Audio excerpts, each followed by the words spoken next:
Usually ನೀವೆಲ್ಲ almost online shopping ಮಾಡ್ತೀವಿ. So ನೀವು ಇನ್ಮೇಲೆ ಡೈರೆಕ್ಟಾಗಿ ಮಿಂತ್ರಾ, ಅಮೆಝಾನ್, ಫ್ಲಿಪ್ಕಾರ್ಟ್ ಈ ಥರ ಒಂದು ಶಾಪ್ ಮಾಡೋ ಬದಲು ಕ್ಯಾಶ್ ಕರೋ ಆ್ಯಪ್ ಅಂತ ಒಂದು ಆ್ಯಪ್ ಇದೆ. ಸೊ ಪ್ಲೇಸ್ಟೋರ್ ಹೋಗ್ಬಿಟ್ಟು ಕ್ಯಾಶ್ ಕರೋ ಆ್ಯಪ್ನ ಡೌನ್ಲೋಡ್ ಮಾಡ್ಕೊಳ್ಳಿ.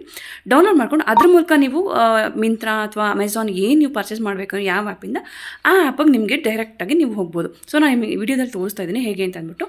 ಸೊ ಅದ್ರ ಮೂಲಕ ನೀವು ಡೈರೆಕ್ಟಾಗಿ ಹೋಗಿ ಏನಾದರೂ ನೀವು ಪರ್ಚೇಸ್ ಮಾಡಿದ್ರೆ ನೀವು ಎಷ್ಟು ಅಮೌಂಟ್ ಪರ್ಚೇಸ್ ಮಾಡ್ತೀರೋ ಅದ್ರ ಮೇಲೆ ನಿಮಗೆ ಇಷ್ಟು ಅಂತ ಕ್ಯಾಶ್ ಬ್ಯಾಕ್ ಬಂದು ನಿಮ್ಮ ಕ್ಯಾಶ್ ಕರೋ ಆ್ಯಪಲ್ಲಿ ಬಂದು ಬೀಳುತ್ತೆ.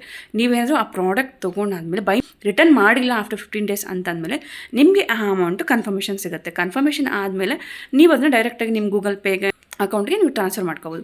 ಸೊ ಇದೊಂದು ಯೂಸ್ಫುಲ್ ಇನ್ಫಾರ್ಮೇಷನ್. ಸೊ ಇದು ನನಗೆ ಹೇಗೆ ಗೊತ್ತಾಯಿತು ಅಂದರೆ ಅದಿತಿ ಪ್ರಭುದೇವರು ಇದ್ರ ಬಗ್ಗೆ ಹೇಳಿದರು. ಸೊ ಅವಾಗಿಂದ ನಾನು ಇದನ್ನು ಯೂಸ್ ಮಾಡ್ತೀನಿ. It's not A fake, it's a useful information. 1 ರೂಪಾಯಿನೇ ಬರಲಿ 10 ರೂಪಾಯಿನೇ ಬರಲಿ ದುಡ್ಡೇ ಅಲ್ವಾ. ಸೊ ನಮ್ಗೆ ಯಾರು ಸುಮ್ಮನೆ ಕೊಡ್ತಾರೆ. ಸೊ ಪರ್ಚೇಸ್ ಮಾಡೋವಾಗ ನಿಮ್ಗೆ ಒಂದಷ್ಟು ಕ್ಯಾಶ್ ಬ್ಯಾಕ್ ಬರ್ತಂದ್ರೆ ಯಾಕೆ ಯೂಸ್ ಆಗಬಾರ್ದು. ಸೊ ಯೂಸ್ ಮಾಡ್ಕೊಳ್ಳಿ. ನಿಮ್ಗೆ ಗೊತ್ತಿದ್ರೆ ಓಕೆ, ಗೊತ್ತಿಲ್ಲ ಅಂದರೆ ಶೇರ್ ಮಾಡಿ. ಬಾಯ್.